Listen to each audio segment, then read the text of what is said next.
A ditadura comunista na Romênia foi uma das mais brutais e assustadoras da Europa. Enquanto o povo enfrentava filas intermináveis, racionamento e o medo constante de ser vigiado, Nicolae e Helena Ceausescu levavam uma vida repleta de luxo, extravagâncias e segredos sombrios. Mas até onde ia essa ostentação? Quais eram as manias bizarras que escondiam atrás das portas fechadas do palácio? Neste vídeo, você vai conhecer os detalhes mais chocantes desse regime, incluindo o motivo que levou os próprios aliados a se voltarem contra o casal.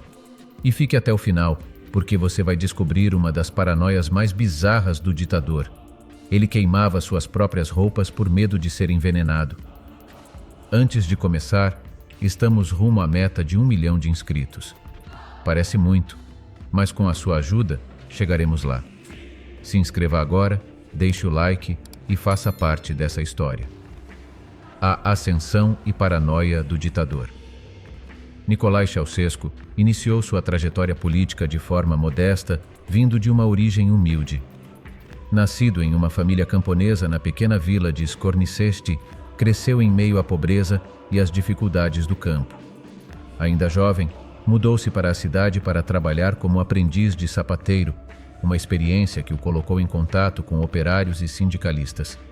Foi nesse ambiente que ele se aproximou do Partido Comunista, um grupo clandestino na época, e começou a se envolver com a militância revolucionária. Suas atividades contra o regime realista da Romênia o levaram à prisão diversas vezes, o que ajudou a construir sua reputação de lutador pela causa socialista. Quando assumiu o poder em 1965, sucedendo Gheorghe Gheorghiu-Dej, Ceausescu inicialmente cultivou uma imagem de líder reformista e independente. Diferente de outros governantes da região, tentou se distanciar da influência soviética e adotou uma postura mais nacionalista dentro do Pacto de Varsóvia. Essa estratégia lhe rendeu simpatia tanto internamente quanto no Ocidente, que via nele um aliado útil contra a hegemonia da União Soviética. No entanto, essa fachada de modernização logo se desfez. À medida que consolidava sua posição, Ceausescu começou a centralizar cada vez mais poder, eliminando opositores e promovendo apenas aqueles que demonstravam obediência absoluta.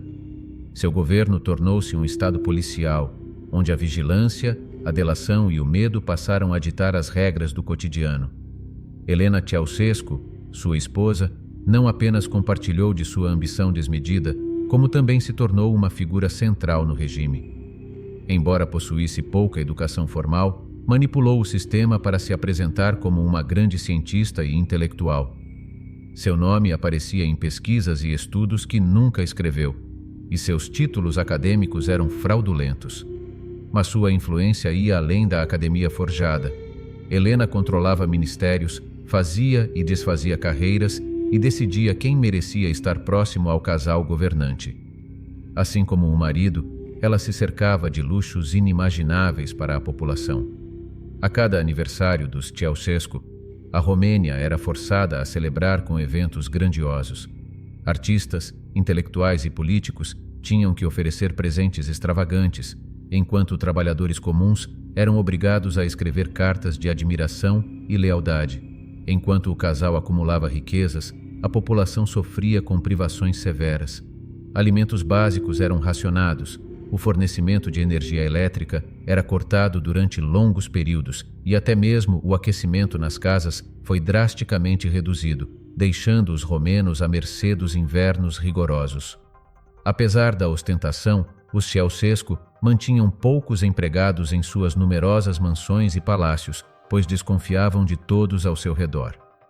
Apenas um grupo seleto, composto por funcionários que haviam jurado lealdade inquestionável, tinha acesso à sua intimidade. Entre os muitos prazeres de Nicolae Ceausescu, a caça ocupava um lugar especial. Para ele, não era apenas um passatempo, mas uma demonstração de poder e superioridade. Criava grandes caçadas como espetáculos para impressionar líderes estrangeiros e mostrar sua destreza. Pouco lhe importava se os animais estavam ameaçados de extinção ou se as regras ambientais eram ignoradas. O que importava era reforçar sua imagem como um governante imbatível. Seu desejo de controle também se manifestava na estrutura de segurança do regime. Ele reformulou completamente a Securitate, tornando-a uma das polícias secretas mais temidas da Europa. Para garantir fidelidade total, recrutou órfãos que foram criados sob doutrinação extrema, de modo que crescessem sem laços familiares e vissem apenas Ceausescu como figura paterna, garantindo servidão absoluta. Apesar da imagem pública de um líder forte e disciplinado, a realidade dentro do palácio era caótica. Sua família era repleta de escândalos e conflitos. Seu filho mais novo, Nicu, apontado como herdeiro, era conhecido por seu comportamento irresponsável. Frequentador assíduo de festas regadas a álcool e orgias, acumulava escândalos e histórias de abuso de poder. Zoya, sua filha, embora protegida pelo regime, demonstrava uma postura mais independente e se aproximava de intelectuais dissidentes, o que preocupava seus pais. Já Valentim, o mais velho, manteve-se afastado do círculo de poder, sendo praticamente ignorado pelo pai e levando uma vida discreta, sem grande envolvimento político. A paranoia de Ceausescu aumentava à medida que sua popularidade real diminuía. Ele estava constantemente preocupado com possíveis atentados e tentativas de envenenamento. O controle sobre sua alimentação era rigoroso. Cada refeição era cuidadosamente preparada e testada por especialistas antes de ser servida. Durante viagens, levava um cozinheiro pessoal e um provador que precisava experimentar cada prato antes dele. Seu refúgio em Znagov, uma propriedade fortificada cercada por medidas de segurança extremas, era apenas um dos muitos locais onde ele se isolava, tentando escapar de uma ameaça que, em sua mente, estava sempre à espreita. O que você está achando do vídeo até aqui? Aproveite essa pausa para comentar. Quero mais histórias. Assim você nos incentiva a continuar produzindo conteúdo e também ajuda no engajamento do canal. Não esqueça de se inscrever. Ative o sininho das notificações para saber quando os vídeos forem postados e deixe o seu gostei. Assim o YouTube vai te recomendar produções semelhantes. Agora sim, vamos voltar a falar sobre os Ceausescu. Riqueza e miséria. Znagov também era o local onde uma de suas práticas preferidas ocorria. Entre partidas de cartas, os perdedores eram submetidos a desafios humilhantes, como escalar árvores sob risos constrangedores ou cantar canções patrióticas diante dos outros convidados. Essas brincadeiras aparentemente inofensivas serviam a um propósito claro: reforçar a hierarquia e demonstrar que ninguém estava acima do ridículo imposto pelo ditador. Era um jogo cruel de poder, onde aqueles que buscavam se manter próximos a Ceausescu tinham que suportar tais vexames sem questionar. Esse comportamento se estendia também às reuniões privadas realizadas nos luxuosos retiros da família, especialmente durante os verões nos Cárpatos. A atmosfera descontraída das caçadas, jantares e passeios ao ar livre mascarava a tensão permanente entre os presentes. Bastava um deslize, um olhar indevido ou uma palavra mal colocada para que um aliado se tornasse um inimigo. A imagem de um líder acessível e próximo de seus subordinados era meticulosamente construída, mas nunca genuína. Suas visitas às montanhas eram cuidadosamente planejadas para garantir que apenas os mais fiéis tivessem acesso a seu círculo íntimo. Para isso, toda a região era isolada antes de sua chegada, com a população local sendo afastada ou monitorada pela Securitate. O objetivo era evitar qualquer contato inesperado que pudesse abalar a ilusão de controle absoluto que ele desejava transmitir. Apesar de sua autoproclamada genialidade, Ceausescu governava sem criatividade ou inovação, agarrando-se a fórmulas obsoletas do comunismo para perpetuar seu domínio. Seu regime tornou-se um fardo insustentável para a Romênia, combinando despotismo, incompetência e exploração. A industrialização forçada, uma de suas obsessões, resultou na devastação ambiental e no desperdício de recursos, desorganizando a economia de maneira irreversível. Fábricas ineficientes produziam bens de qualidade inferior, incapazes de competir no mercado externo, enquanto a população pagava o preço com salários baixos e racionamentos brutais. As cidades cresceram sem planejamento e a infraestrutura deficiente agravou a miséria. Entre suas políticas estava a proibição do aborto, implementada na tentativa de impulsionar o crescimento populacional. No entanto, longe de criar uma geração forte para o futuro, a medida apenas intensificou o sofrimento da população. Hospitais foram proibidos de realizar procedimentos abortivos, métodos contraceptivos foram banidos e mulheres eram obrigadas a passar por exames ginecológicos forçados para garantir que estivessem cumprindo sua obrigação patriótica. O resultado foi um aumento alarmante da mortalidade materna e um número incontável de crianças abandonadas. Orfanatos superlotados se tornaram depósitos de bebês desnutridos e doentes, muitos dos quais nunca chegariam à idade adulta. Enquanto a população enfrentava um cotidiano de privações, a elite comunista vivia em um mundo paralelo de excessos e festas luxuosas. Regadas a conhaque importado e banquetes extravagantes, essas celebrações serviam para alimentar o culto à personalidade do ditador. Bajuladores competiam entre si para exaltar suas supostas conquistas, criando um ambiente onde a realidade era constantemente distorcida. Nas ruas, os cidadãos lutavam para conseguir alimentos básicos, enquanto dentro dos palácios do regime, os salões brilhavam com ostentação e desperdício. Em 1968, Ceausescu encontrou uma oportunidade de fortalecer sua imagem no exterior. Ao se recusar a participar da repressão soviética à Primavera de Praga, projetou-se como um líder independente dentro do bloco comunista. O Ocidente, ávido por aliados contra a influência de Moscou, caiu na armadilha e passou a financiar a Romênia com empréstimos e incentivos econômicos. No entanto, por trás da fachada de resistência, Ceausescu admirava profundamente regimes ainda mais opressivos, como os da Coreia do Norte e da China. Inspirado por esses modelos, reforçou ainda mais o culto à sua personalidade, exigindo que sua imagem fosse onipresente no país. Fotografias suas tornaram-se obrigatórias em todas as casas e escritórios, e slogans enaltecendo sua liderança eram repetidos diariamente nas escolas e fábricas. Sua obsessão por autossuficiência econômica levou a investimentos catastróficos. Projetos megalomaníacos desviaram recursos que deveriam ser utilizados para melhorar a infraestrutura e abastecer a população. Enquanto os romenos sofriam com apagões constantes e prateleiras vazias nos mercados, Ceausescu gastava fortunas em obras faraônicas, como a construção do gigantesco Palácio do Parlamento, um dos edifícios mais caros da história. Para dar lugar a esse e outros projetos grandiosos, bairros inteiros foram demolidos e milhares de famílias foram removidas à força de suas casas. Sua paranoia atingia níveis extremos. Qualquer som indesejado era tratado como uma ameaça à sua tranquilidade. Nos arredores de suas residências, todos os galos eram abatidos para que seus cantos matinais não o incomodassem. Nenhuma decisão, por menor que fosse, escapava de seu controle.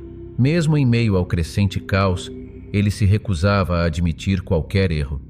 Continuava a acreditar que era um líder incomparável, protegido pelo destino e pela história. Luxos e descaso com a população. As bizarrices do casal não paravam por aí. Nicolai e Helena Ceausescu eram obcecados por roupas, um reflexo claro da vaidade e paranoia que dominavam suas vidas. Helena, que gostava de se ver como uma figura refinada e intelectual, comprava compulsivamente para manter uma imagem de sofisticação e superioridade, acumulando vestidos, joias e sapatos sem qualquer preocupação com os custos. Já Nicolai desenvolveu um hábito ainda mais extremo, influenciado por uma conversa com Fidel Castro, que o alertou sobre o perigo de envenenamento por meio das vestimentas. A partir disso, o ditador romeno adotou um ritual peculiar. Todos os dias usava um conjunto novo e, para garantir sua segurança absoluta, ordenava queimar as roupas antigas logo após o uso. Mas sua obsessão não se limitava ao vestuário. Mais do que acumular peças de roupa, Ceausescu acumulava desconfiança. Cercava-se apenas de aliados medíocres, escolhidos não por competência ou experiência, mas por sua lealdade cega e incapacidade de desafiá-lo. temia qualquer um que demonstrasse inteligência ou capacidade administrativa, afastando possíveis rivais do poder. Aqueles que não eram descartados sumariamente eram enviados para missões diplomáticas distantes, isolados em postos irrelevantes ou simplesmente eliminados de forma discreta. Esse ambiente de paranoia sufocou a eficiência da máquina estatal, tornando o governo cada vez mais caótico. Para tentar controlar a crescente desorganização, Ceausescu adotou uma estratégia que só piorou a situação. Dividiu responsabilidades entre várias figuras, criando uma burocracia disfuncional onde ninguém tinha autonomia real. No setor industrial, por exemplo, 6 ministros competiam pelo comando, resultando em rivalidades internas que travavam a produção e aprofundavam a crise econômica. Enquanto isso, o nepotismo se alastrava sem controle. Ministros, altos funcionários e membros da elite política começaram a nomear familiares para cargos estratégicos, consolidando um sistema de corrupção e favorecimento. O próprio Ceausescu não ficou de fora desse esquema, colocando mais de 40 parentes em posições-chave do governo, garantindo que sua influência estivesse presente em todas as esferas do Estado. Com o passar do tempo, seus aliados perceberam que estavam tão envolvidos na rede de corrupção e repressão que não havia mais volta. Se Ceausescu caísse, todos eles cairiam juntos. Esse medo coletivo fortaleceu ainda mais a ditadura, intensificando a repressão e alimentando o culto à personalidade. Enquanto o povo romeno enfrentava dificuldades crescentes, Nicolae e Helena viviam em meio ao luxo e à extravagância. O ditador, fascinado por Adolf Hitler, estudava seus discursos obsessivamente para imitar sua postura teatral e sua habilidade de manipular as massas. Helena, por sua vez, se entretinha assistindo a gravações secretas feitas pela Securitate, a polícia secreta do regime, que espionava opositores e diplomatas estrangeiros. Além disso, Ceausescu encontrou uma maneira altamente lucrativa de seguir um dos métodos do ditador alemão: a venda de judeus e alemães étnicos para os governos de Israel e da Alemanha Ocidental. Cada indivíduo era negociado por milhares de dólares, com pagamentos sendo feitos diretamente ao regime romeno. Em um único resgate, os Ceausescu arrecadaram $500 milhão, que foram depositados em contas secretas na Suíça. Enquanto o casal acumulava fortunas com a venda de cidadãos, o povo romeno mal conseguia dinheiro para comprar um pedaço de pão. Na tentativa de pagar rapidamente a dívida externa do país, Ceausescu redirecionou quase toda a produção nacional para a exportação, privando a população de bens essenciais para a sobrevivência. O racionamento atingiu níveis extremos. As prateleiras dos mercados estavam completamente vazias, filas quilométricas se formavam para conseguir alimentos básicos como carne, leite e açúcar, e a fome se espalhava ainda mais pelo país. A situação se tornou tão desesperadora que muitas famílias, sem condições de sustentar os próprios filhos, foram forçadas a abandoná-los. Como resultado, os orfanatos romenos ficaram superlotados e se transformaram em verdadeiros depósitos humanos, onde crianças cresciam em condições deploráveis. Muitas delas eram traficadas ilegalmente para a adoção no exterior, em mais um esquema corrupto do regime. Enquanto a população mergulhava na miséria, a propaganda oficial pintava uma realidade completamente diferente. Jornais, rádios e a televisão controlada pelo governo exaltavam as supostas conquistas do regime, ignorando o sofrimento diário dos romenos. Para enganar inspetores estrangeiros, mercados e feiras eram montados com produtos que, na verdade, eram apenas embalagens vazias ou cenários montados para criar uma falsa sensação de abundância. Mas dentro dos palácios, a farsa não era necessária. Nicolae e Helena desfrutavam de uma vida repleta de regalias, organizando banquetes luxuosos, recebendo presentes extravagantes e promovendo festas privadas. Enquanto o país afundava no colapso, os Ceausescu seguiam cegos e desconectados pela sua própria megalomania, incapazes de enxergar que seu império de repressão e desigualdade estava prestes a desmoronar. Quer saber como a história do casal Ceausescu terminou? Então aguarde a parte 2 desse vídeo. Não perca! Aproveite para se inscrever no canal e ativar o sininho para ser notificado assim que a sequência for postada.